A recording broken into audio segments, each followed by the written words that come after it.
Dios le bendiga a todos los hermanos en esta mañana. Saludamos de una forma bien especial a todos los hermanos de la iglesia en el barrio San Judas. Los bendecimos en este día y damos inicio a este culto de escuela bíblica dominical. Yo les invito a que busquemos en la palabra del Señor el libro de Ezequiel, capítulo 47, de los versos 1 al verso 9. Y dice así la palabra del Señor con la bendición de Dios. Me hizo volver luego a la entrada de la casa, y aquí aguas que salían debajo del umbral de la casa hacia el oriente, porque la fachada de la casa estaba al oriente, y las aguas descendían de debajo hacia el lado derecho de la casa, al sur del altar. Y me sacó por el camino de la puerta del norte, y me hizo dar la vuelta por el camino exterior, fuera de la puerta, al camino de la que mira al oriente, y vi que las aguas salían del lado derecho. Y salió el varón hacia el oriente, llevando un cordel en su mano, y midió 1000 codos, y me hizo pasar por las aguas hasta los tobillos. Midió otros 1000 codos, y me hizo pasar por las aguas hasta las rodillas. Midió luego otros 1000, y me hizo pasar por las aguas hasta los lomos. Midió otros 1000, y era ya un río que no podía pasar, porque las aguas habían crecido, de manera que el río no se podía pasar sino a nado. Y me dijo: ¿has visto, hijo de hombre? Después me llevó y me hizo volver por la ribera del río, y volviendo yo, vi que en la ribera del río había muchísimos árboles, a uno y a otro lado. Y me dijo: estas aguas salen a la región del oriente, y descenderán al abajo, y entrarán en el mar, y entradas en el mar recibirán sanidad las aguas, y toda alma viviente que nadare por donde quiera entrar en estos dos ríos vivirá. Y habrá muchísimos peces por haber entrado allá a estas aguas, y recibirán sanidad, y vivirá todo lo que entrare en este río. Vamos a orar al Señor. Soberano Dios, te bendecimos en esta hora y glorificamos tu santo nombre en esta hora. Ahora que tu palabra va a ser emitida, te pedimos que derrames tu bendición, nos hables a cada uno de nosotros. Te lo pedimos en el nombre de Jesús y te damos gracias, Señor. Amén y amén.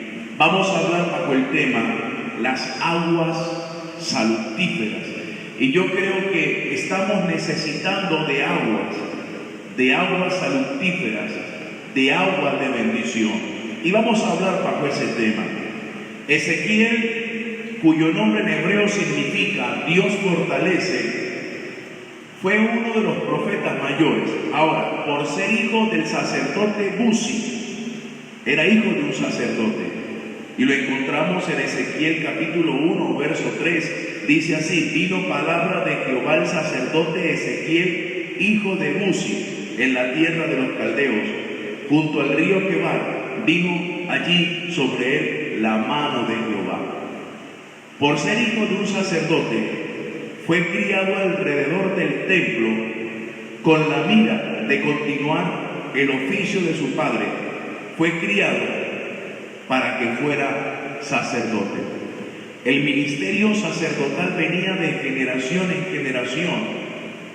Y el padre de Ezequiel, que era sacerdote, sabiendo que su hijo también sería sacerdote, dijo: vamos a criar a nuestro muchacho, a nuestro hijo Ezequiel, alrededor del templo, cerca del templo, para que desde temprano se habitúe en el oficio sacerdotal, para cuando le llegue el tiempo de ser sacerdote, pues ya esté habituado a este oficio y le vaya mucho mejor en su ministerio. Por eso fue que lo criaron alrededor del templo.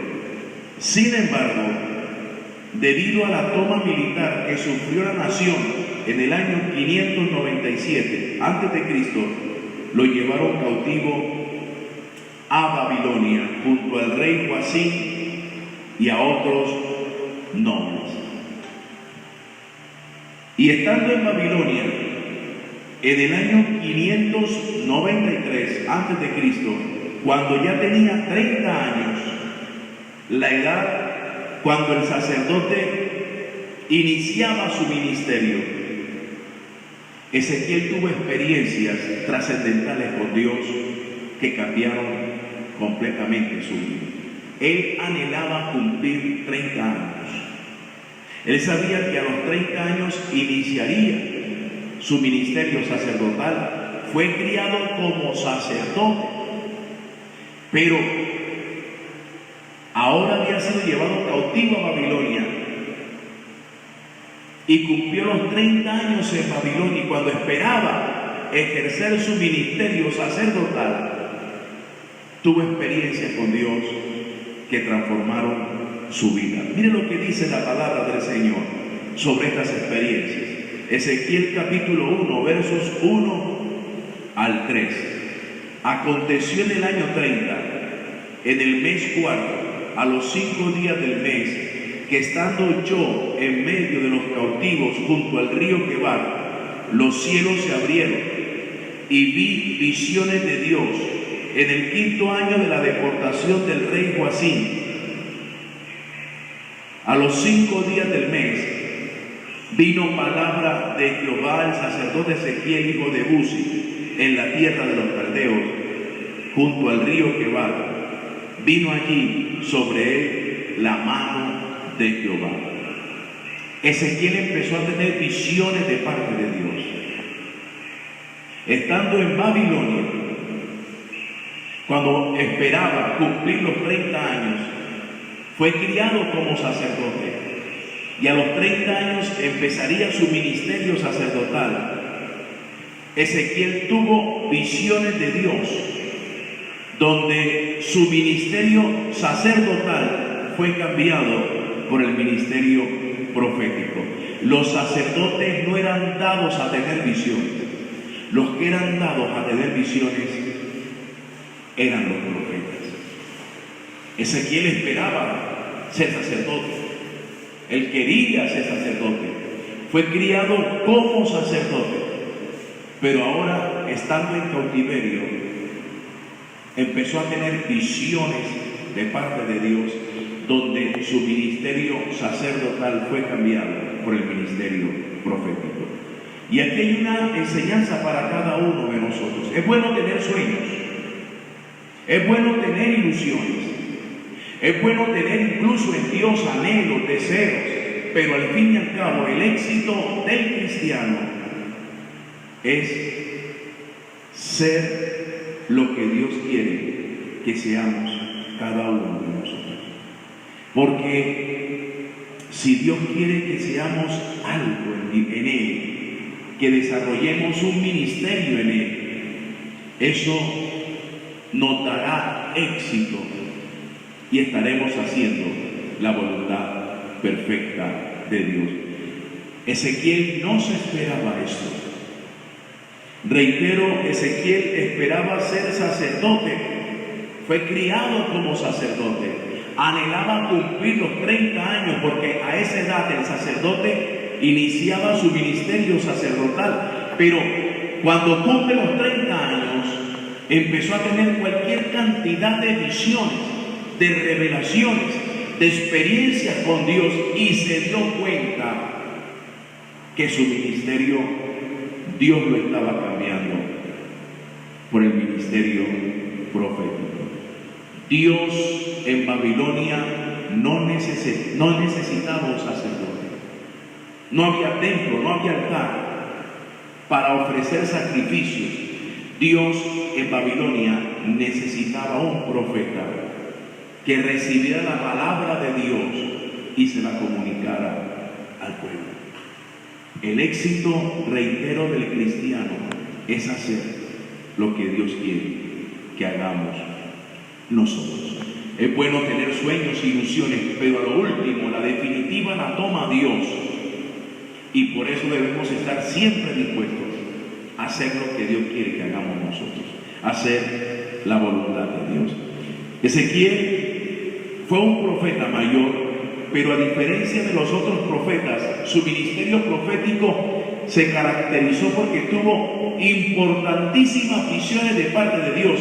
Ezequiel es contado como el profeta que más visiones experimentó de parte de Dios. Mire usted, tuvo la visión de la gloria divina en el capítulo 1 de su libro Ezequiel, la visión de las abominaciones en Jerusalén, capítulo 8, la visión de la muerte de los culpables, capítulo 9, la visión de la gloria de Dios que abandona el templo, capítulo 10, la visión del valle de los huesos secos, capítulo 37, la visión del templo, capítulo 40, la visión de la gloria de Dios que llena el templo, capítulo 43, y la tremenda visión de las aguas salutíferas, capítulo 49, de las cuales hablaremos a continuación.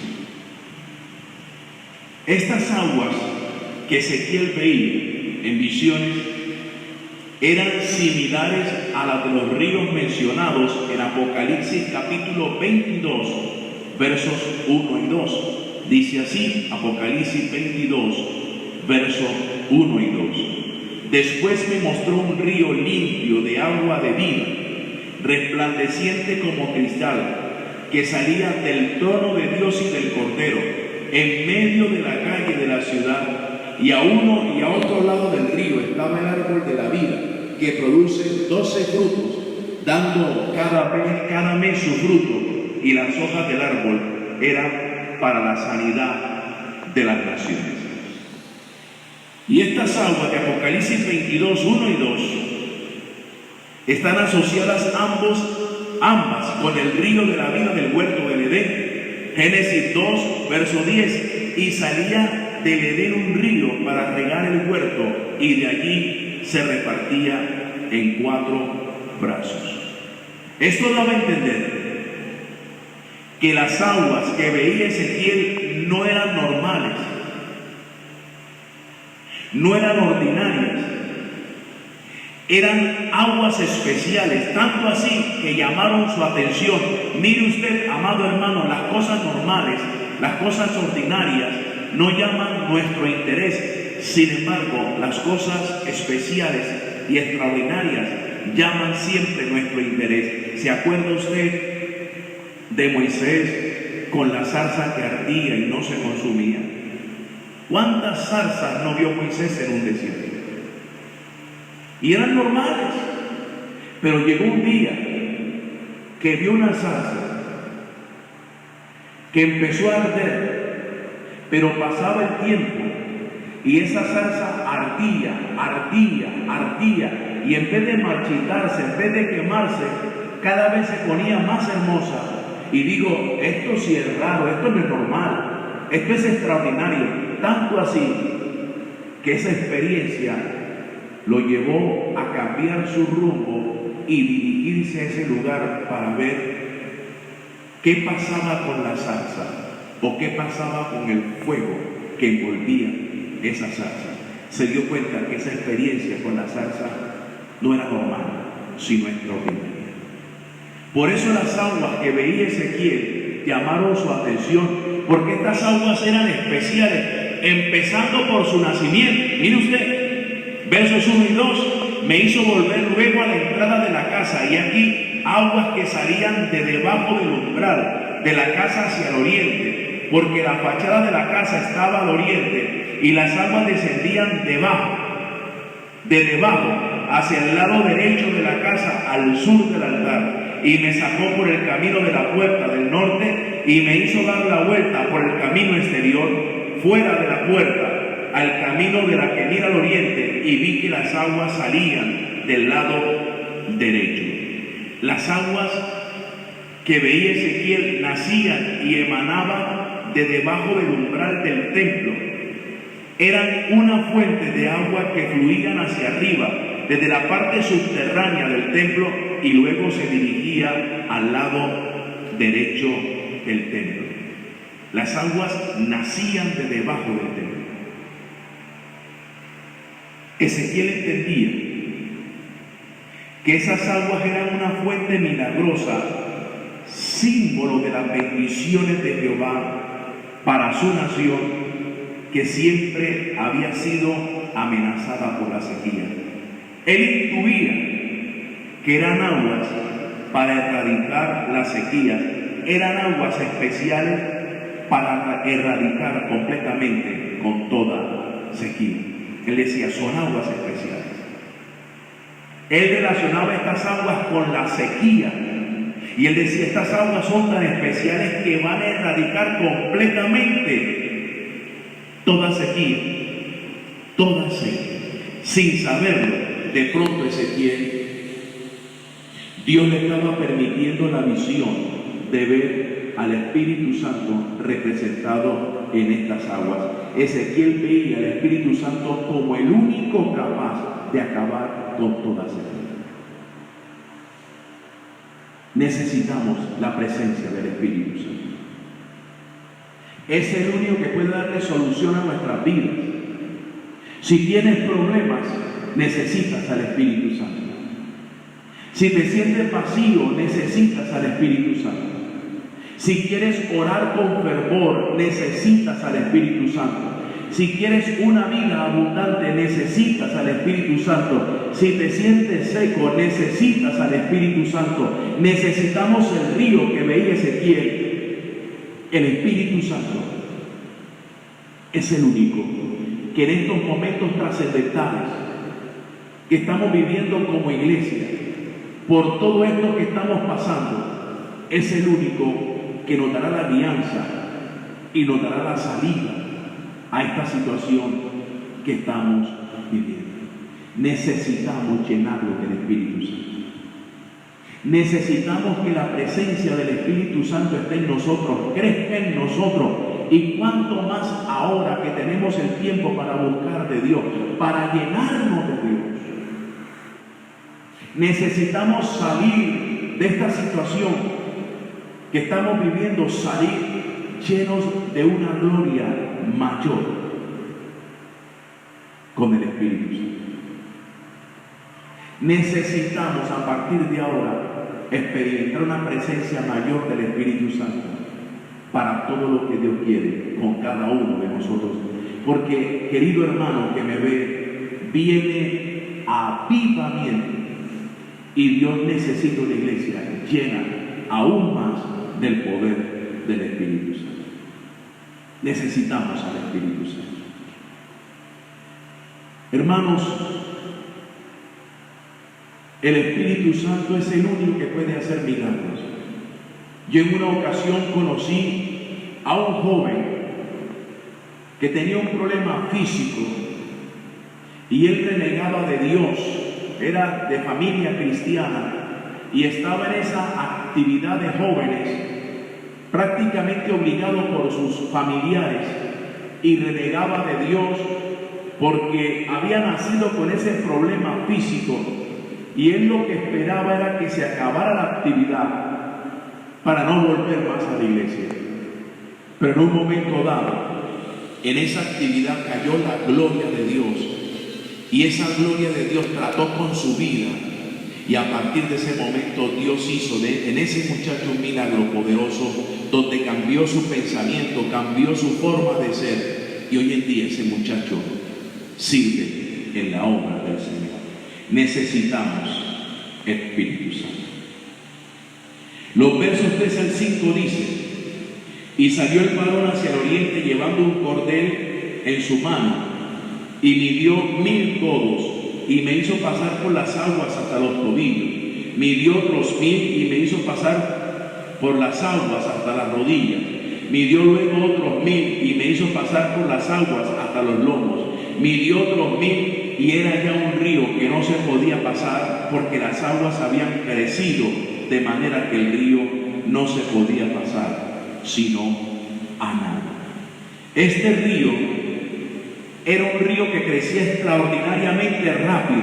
Mire, el varón había sacado a Ezequiel y midió con un cordel el curso del río que se formaba y midiendo 1000 codos, que son aproximadamente 525 metros, e hizo pasar Ezequiel por esas aguas del río y le llegaba el agua a los tobillos. Midió otros 1000 codos, otros 525 metros, hizo pasar a Ezequiel a esa profundidad y las aguas llegaban a la rodilla.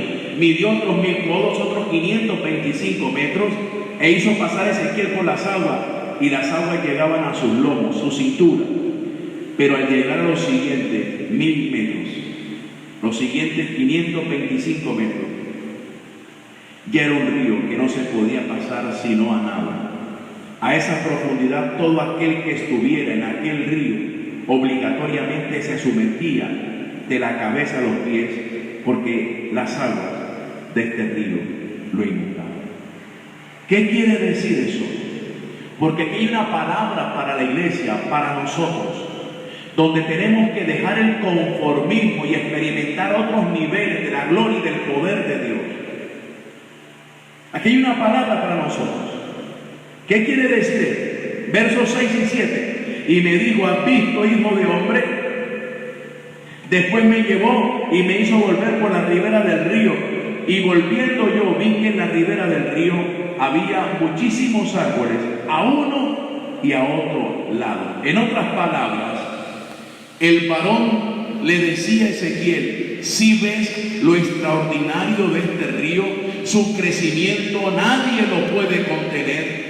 Y este río produce vida a su paso para todo aquel que se deja sumergir en él. Esto habla de una llenura total del Espíritu Santo.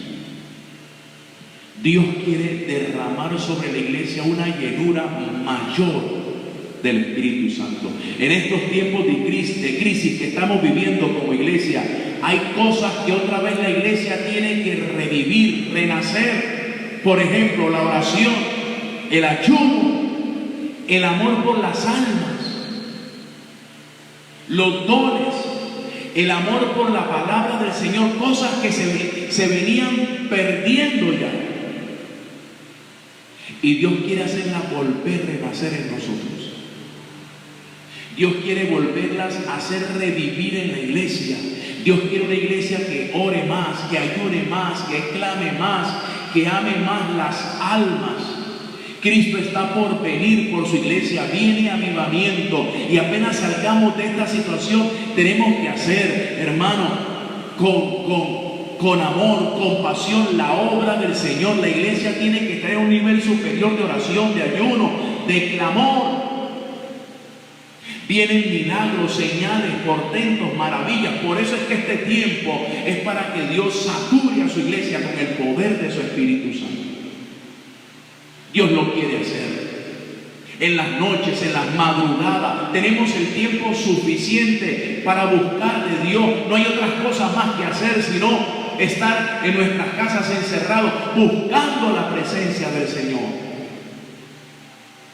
Dios quiere derramar los dones sobre su iglesia. Reitero, Cristo viene por su iglesia en su rapto, en su famoso arpazo. Y antes de que la iglesia sea llevada por el Señor, se va a despedir de esta tierra con una gloria mayor, con un poder mayor, mayor incluso que el de la iglesia primitiva. Dios quiere a través de su Espíritu Santo reavivar la oración en su pueblo. Dios quiere a través del Espíritu Santo, de una llenura mayor del Espíritu Santo, reactivar los dones, el ayuno, la vigilia, la pasión por las almas. Todo esto que estamos leyendo y el crecimiento extraordinario de este río que veía Ezequiel nos habla a nosotros de que Dios nos quiere llenar con una gloria y con una unción mayor. Dios quiere avivar a su iglesia de una forma bien especial. Dios quiere que la iglesia sobrepase los niveles de oración, sobrepase el nivel de ayuno, del clamor, de la intercesión. Cristo viene por su pueblo, Cristo viene por su iglesia y viene avivamiento. Por eso es que estamos en esta situación. Dios nos está probando, Dios está limpiando muchas cosas en nosotros. Y está sacando y quiere sacar cosas de nosotros para llenarnos mayormente de su poder y de su gloria. Porque Dios nos quiere sacar de esta situación con una unción especial. Y que el mundo entero vea que la iglesia tiene solución con el poder de Dios a los problemas de esta humanidad, que no son uno solo, pero se resumen en uno solo: el pecado. Dios nos quiere llenar. El verso 8 dice: y me dijo, estas aguas salen a la región del oriente y descenderán al Arabá y entradas en el mar. Y entrarán en el mar, y entradas en el mar recibirán sanidad las aguas. Desde este punto, un poco más de 2 kilómetros al sudeste de Jerusalén, la corriente del río se dirigía hacia el oriente, al valle del Jordán, atravesando el Arabá para desembocar en el mar Muerto. Este mar se llama Muerto, se llama así porque es un mar que no tiene vida, porque es 6 veces más salado que cualquier otro mar. Por esta razón en este mar no hay peces, no hay vegetación, no hay vida. La razón, escúcheme, por la cual este mar está muerto se debe a que este mar no permite que las aguas de los ríos se mezclen con él. No permite que las aguas del Jordán se mezclen con él. Los ríos cumplen un ciclo fundamental en los mares y es darle vida a los mares. Cuando el río llega a un mar, le baja el nivel de salubridad y eso produce que ese mar tenga vida. Se cree que con la segunda venida de Cristo Israel sufrirá cambios geográficos y saldrá un río especial que desembocará en el mar Muerto y este recibirá vida porque sus aguas serán sanadas. Pero también quiero decirle algo, iglesia, en este tiempo de búsqueda Dios quiere hacer con su Espíritu Santo algo grande en nosotros. Si permitimos que el río del Espíritu Santo nos inunde, todo lo que está en nosotros florecerá. El descarriado volverá. El que esté abatido, el que esté desanimado se animará. El que esté débil se fortalecerá. Los dones se recuperarán. La oración también, el ayuno también. Porque Dios quiere hacer cosas grandes con nosotros. Desde hace unos siglos antes de Cristo se había desarrollado una tradición y era que en los 7 días de la fiesta de los tabernáculos un recipiente de oro se llenaba con agua del estanque de Siloé, porque por la pureza de esas aguas, con estas aguas era que se utilizaban para los sacrificios del templo. Este recipiente era llevado de regreso al templo por el sumo sacerdote en una procesión festiva, y tan pronto llegaba la procesión a la puerta del agua en el lado sur del templo se oían 3 toques de trompeta para marcar el gozo de la ocasión, y el pueblo leía Isaías capítulo 12 verso 3: sacaréis con gozo aguas de la fuente de la salvación. En el templo, mientras la multitud de espectadores observaba, los sacerdotes marchaban alrededor del altar con un recipiente lleno de agua, mientras el coro del templo entonaba el aleluya del Salmo 113. El agua se derramaba como sacrificio matutino. Se utilizaba agua porque era un símbolo de las bendiciones divinas de lluvia en abundancia para la cosecha. Este rito era conocido como el rito de agua viva. Este rito era conocido dentro de la tradición judía como las figuras previas de los ríos de agua viva que vendrían con el Espíritu Santo. Y el Señor Jesús utilizó el último día de la fiesta como la oportunidad para hacer una invitación pública y que la gente lo aceptara como la fuente de agua viva. Jesús se puso en pie y alzó la voz diciendo: si alguno tiene sed, venga a mí y beba. El que cree en mí, como dice la Escritura, de su interior correrán ríos de agua viva. Esto dijo del Espíritu Santo que habían de recibir los creyentes en él, pues aún no había venido el Espíritu Santo, porque Jesús no había sido aún glorificado, pero ya vino el Espíritu Santo. Ya descendió el Espíritu Santo. Mire, hermano que me escucha y que me ve, si alguno tiene sed, si alguno necesita algo, si alguno está enfermo, si alguno está pasando por alguna situación difícil, oremos, clamemos, pidamos una llenura mayor, que el Señor se quiere glorificar. Yo creo que es el momento propicio para ver señales y milagros en nuestras casas, en nuestros hogares. Es el tiempo para pedirle a Dios que derrame una unción mayor sobre nosotros, porque Él nos quiere usar. Y si alguno tiene sed, que vayamos a Cristo en oración, en ayuno, y bebamos del agua de vida, porque viene avivamiento. Saldremos de esta situación. No habrá coronavirus, no habrá ninguna enfermedad, no habrá ningún virus, ni nada, ni bacteria, ni lo que venga que pueda detener a la iglesia. Si entendemos estos tiempos y si aprovechamos este momento en búsqueda, en oración al Dios del cielo, Dios nos va a capacitar, Dios nos va a llenar, Dios nos va a equipar de su poder, de su gloria, de su unción, y saldremos, hermano, afuera con el poder y con la gloria de Dios. Hermanos, son tiempos de crisis, dolorosos, de caos, de incertidumbres, pero son tiempos que Dios permite para purificar, para santificar a su iglesia y para llenarla con un poder mayor, porque viene avivamiento. Entonces, hermanos, aprovechemos el momento, aprovechemos el tiempo.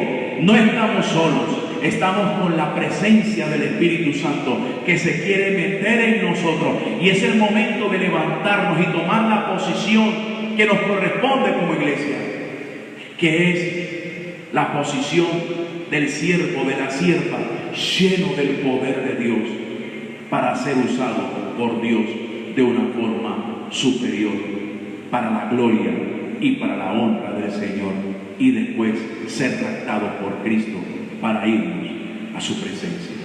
Vamos a darle gracias al Señor. Soberano Dios, te pedimos que esta palabra llegue a lo profundo del corazón, que la vean todos los hermanos, y que esta palabra penetre, y que en este día y en los días que estemos en nuestras casas busquemos la presencia del Señor y busquemos una unción mayor del Espíritu Santo. Te damos gracias, Señor, en Cristo Jesús. Amén y amén. Vamos a despedirnos con un cántico de alabanza, porque también creemos que en medio de la crisis Satanás no nos ha robado el gozo, porque el gozo del Señor es nuestra fortaleza. Y en este momento estamos aquí en la iglesia con nuestra familia, y yo quisiera que mi hijo, que está enfocando con la cámara del celular, enfocara al grupo que está aquí en la iglesia, hiciera que estamos en culto, alabando y glorificando el nombre del Señor. Se encuentra mi esposa también aquí en la parte de atrás, se encuentra mi suegra, mi cuñado, se encuentra mi hijo, y estamos aquí alabando y glorificando el nombre del Señor, diciendo a la iglesia: hay victoria en el nombre de Cristo, hay victoria en el nombre de Jesús, y diciendo a la iglesia que somos vencedores. y que tiene unción para cada uno de nosotros. La razón de mi adoración eres tú, el único motivo para vivir. Eres tú, mi Señor, y mi única verdad está en ti. Eres mi luz y mi salvación, y mi único amor eres tu Señor, y por siempre te alabaré.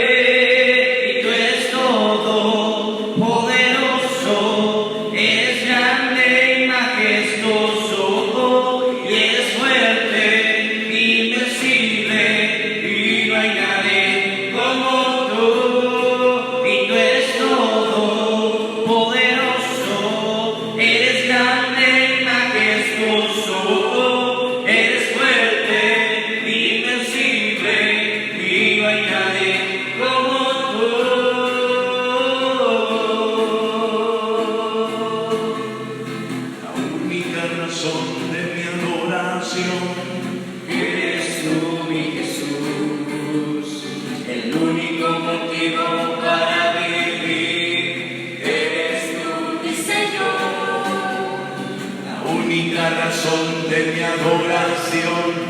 eres tú, mi Jesús, el único motivo para vivir. Eres tú, mi Señor, y mi única verdad está en ti. Eres mi luz y mi salvación, mi único amor eres tu Señor, y por siempre te alabaré.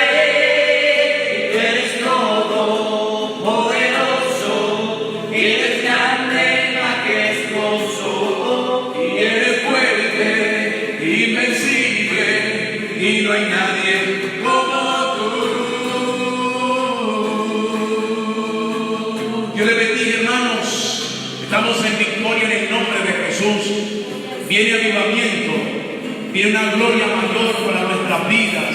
Estamos en victoria, no le tenga miedo a nada. Caerán a tu lado 1000 y 10.000 a tu diestra, mas a ti no llegará. Viene, sí, va a caer sobre nosotros en bendición y unción. Aprovechemos este momento de crisis para llenarnos de la gloria del Señor. No son mis codos los primeros, ni los segundos, ni a los tobillos, ni a las rodillas, ni a los lomos. No.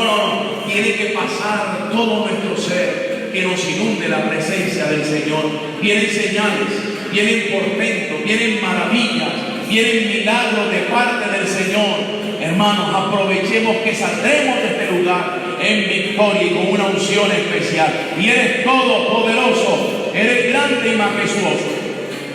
Y eres todo poderoso, eres grande y majestuoso, y eres fuerte, invencible, y no hay nadie como tú.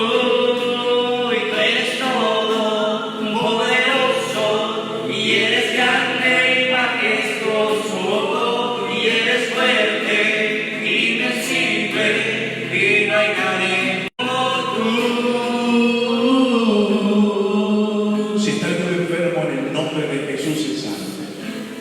Confesamos bendición a la iglesia de San Judas y a todos los hermanos que tengan su fe en Cristo Jesús. Confesamos provisión material, confesamos provisión de alimentos, confesamos bendición, salud en el nombre de Jesús, porque nuestro Dios está con nosotros. Y si Dios está con nosotros, ¿quién contra nosotros? Dios le bendiga, hermanos, Dios le guarde.